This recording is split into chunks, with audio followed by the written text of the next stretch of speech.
Bonjour, dans cette vidéo qui s'adresse à des élèves de seconde, il sera question de valeur absolue et de distance par rapport à un nombre. Donc l'exercice que je vous propose de résoudre est le suivant. Il faudra compléter des équivalences, c'est-à-dire que tout simplement cet ensemble de nombres x, qui est décrit par valeur absolue de x inférieure ou égale à 2, va falloir le réécrire à l'aide ici d'intervalles. Il faudra dire que x appartient à un intervalle, ou peut-être à la réunion de deux intervalles. Même chose ici, lorsque on nous demande que x soit strictement supérieur en valeur absolue au nombre pi, comment on le réécrit à l'aide d'intervalles. X moins 1 en valeur absolue doit être inférieur strictement à 3. Là aussi, on verra comment on peut écrire ça sous la forme d'intervalle. Et enfin, peut-être le cas le plus délicat, x plus 1 doit être inférieur strictement à 4. Et on verra que là aussi, il faudra réécrire sous la forme d'intervalle. Enfin, vous voyez qu'ici, j'ai déjà préparé pour la correction une droite graduée. C'est un outil indispensable si vous voulez trouver les équivalences sans vous tromper. Maintenant, pensez bien qu'il est question ici d'une histoire de distance. Voilà, je vous conseille d'appuyer sur pause, essayez donc de trouver ces équivalences et simplement après, vous pourrez lire la suite de cette vidéo. Donc petit a, pour commencer, donc on a valeur absolue de x qui va être inférieure ou égale à 2. Donc ça, il faut bien comprendre que c'est la distance d'un nombre x par rapport à 0. Ça veut dire que je suis là, et je peux m'écarter de 0 de 2 unités. Donc classiquement, 2 unités, ça m'amène ici, mais ça peut m'amener ici aussi. Ça veut dire tout simplement que tous les nombres que je repasse en bleu maintenant, eh ben, sont tels que la distance à 0 est inférieure ou égale à 2, y compris d'ailleurs 2 et moins 2. Donc ça veut dire qu'ici, eh ben, je peux caractériser donc tous les nombres, soit en utilisant donc la valeur absolue, soit en utilisant la notion d'intervalle. Et donc ici, dire que la valeur absolue de x est inférieure ou égale à 2, ça revient à dire que x appartient à l'intervalle moins de 2. Voilà, c'est tout pour le petit a. On peut passer donc au petit b. Et pour cela, je vais bien sûr effacer ce que j'ai déjà noté sur ma droite graduée afin que ça soit plus clair. Valeur absolue de x doit être supérieure ou égale au nombre pi. Ça veut dire que la distance de 0 au nombre x, elle doit être supérieure ou égale au nombre pi. Donc du coup, ici, j'ai 0, et le nombre pi, je sais à peu près voilà, que c'est 3,14, donc c'est à peu près ici. Mais là, il va falloir que je m'écarte davantage, parce qu'en fait ici, la distance du nombre x par rapport à 0 doit être supérieure ou égale à pi. Ça veut dire qu'en fait, ici, je n'ai pas d'autre choix que de prendre tous les nombres qui sont après le nombre pi. De la même façon, mais je peux aussi m'écarter de l'autre côté, autrement dit ici, à moins pi, et après tous ces nombres-là qui sont donc à gauche de moins pi, c'est bon, ils sont à une distance qui est supérieure à pi par rapport au nombre 0.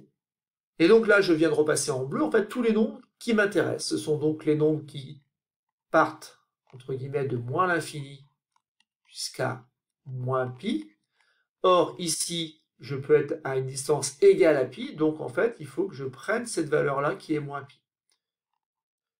Ou alors, les autres nombres qui sont chez les positifs, donc dans ces cas-là, je peux prendre là aussi, pour la même raison, le nombre pi, et je vais aller jusqu'à plus l'infini.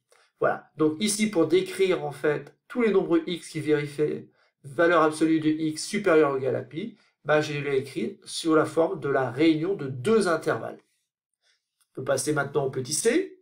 Alors petit c, ça va se compliquer un petit peu parce que maintenant, ce n'est pas valeur absolue de x, mais valeur absolue de x moins 1. Alors ça veut dire que la distance du nombre x au nombre 1, en fait, doit être inférieure strictement à 3. Donc première chose à faire ici, c'est de repérer le nombre 1. Le nombre 1, il est là, et je dois être à une distance finalement inférieure à 3. Ça veut dire qu'en fait, ici, je peux m'écarter jusqu'au nombre 4. Tous les nombres que je vais repasser ici en bleu sont bien à une distance inférieure strictement à 3, à condition bien sûr d'enlever le nombre 4.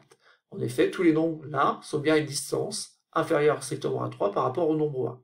Et de la même façon, je vais pouvoir m'écarter de l'autre côté de 3 unités. Et si je fais 3 unités, ça m'amène en moins 2. Et pour les mêmes raisons, ici, je peux prendre donc tous les nombres de moins 2 jusqu'à 1. Mais comme la distance doit être inférieure strictement à 3, et que moins 2, il est vraiment à 3 unités du nombre 1, il faut donc l'exclure. Voilà. Donc il ne me reste plus donc à écrire l'intervalle qui correspond. Et cet intervalle n'est pas très compliqué, puisque c'est tout simplement l'intervalle moins 2 exclu jusqu'à 4 exclu. Voilà, il ne nous reste plus donc qu'à faire le dernier petit dé. Mais là, attention, x plus 1 en valeur absolue, ça cache en fait la distance d'un nombre x à un nombre, mais ce nombre-là, pour le découvrir, il faut se rappeler que on doit nécessairement avoir x moins quelque chose. Et donc ici, il y a une difficulté, c'est que dans x plus 1, il faut voir x moins moins 1. Et en fait, ici, on va parler de la distance de moins 1 à un nombre x. Et cette distance, elle doit être inférieure à 4. Donc, je commence par repérer moins 1. Et là, il va falloir que je m'écarte au maximum de 4 unités. Donc, vers la gauche, 4 unités, ça m'amène au nombre 3. Donc, j'ai bien une distance de 4 ici. Et de l'autre côté, eh ben, ça m'amène en moins 5. Tous les nombres donc de moins 5 jusqu'à 3 sont à une distance inférieure à 4 du nombre moins 1. Vous pouvez vérifier, on a bien 4 unités au maximum entre tous ces points, à condition bien sûr, puisque c'est inférieur strictement, d'exclure donc le nombre moins 5, mais aussi le nombre 3. Il ne me reste plus qu'à réécrire ça sous la forme d'un intervalle, c'est pas très compliqué, on voit bien que c'est de moins 5, on a dit, jusqu'au nombre 3. Voilà, on a fini par résoudre ce petit problème-là. Donc le petit problème, je répète, ça vient du fait que ici, lorsque vous voyez valeur absolue de x plus quelque chose, il faut bien voir que c'est forcément x moins un nombre petit a. Et le nombre petit a ici, il peut être négatif, ce qui entraîne forcément parfois un plus. Et donc, il faut juste placer le point A et cette distance-là qui vaut 4, mais qui peut parfois valoir R.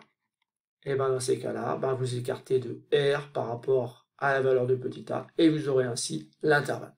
Si c'est supérieur ou égal, bien sûr, ce sera la réunion de deux intervalles. Voilà, c'est tout pour cette petite vidéo. J'espère qu'elle vous aura permis de comprendre comment on peut écrire donc des ensembles de nombres, soit avec des valeurs absolues, soit avec des intervalles.